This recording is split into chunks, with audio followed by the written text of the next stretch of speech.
know, see, and hear. It's been a long time since I've been to Sunday Jump. So it's nice to be back among friends and some familiar voices and new voices.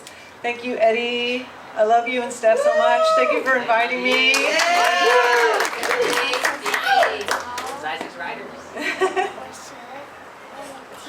So I'm going to read a poem called Uncheck the Boxes.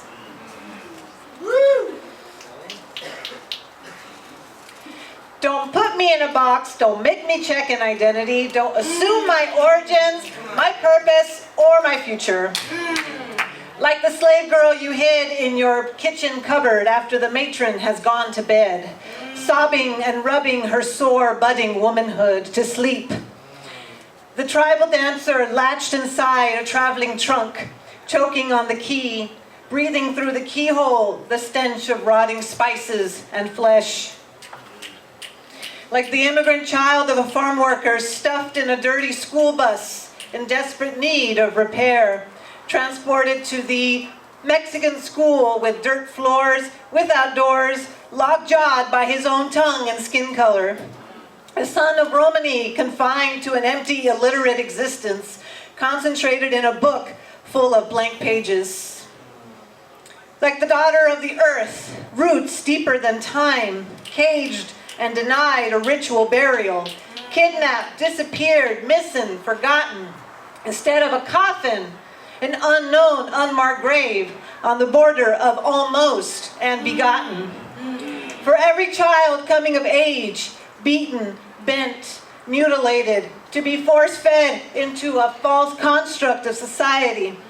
For every adult gaslit to choose a normal path in life. By religion, guilt, filial piety, gender stereotypes, toxic masculinity and femininity, to choose a size, a shape, a color, a length, a width, as long as it conforms to the metric stature of the dimensional denial. Truth to oneself. The invisible double standard, scathing double-edged sword like a silver tongue slitting their ears, deaf to true love for one's freedom. Freedom ringing within ourselves so long, our hearts suffer from tinnitus. Unite us to represent who we really are. Tear, bust, break out of these oppressive boxes and represent our independent desires. Represent ourselves. Representa. Be you. Sea tú.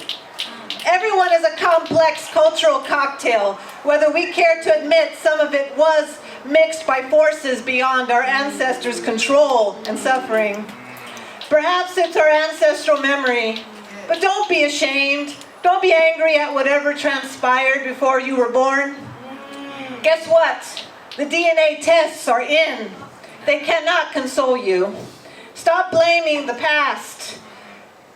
And stop blaming like Columbus or any colonizers, inquisitors for that matter.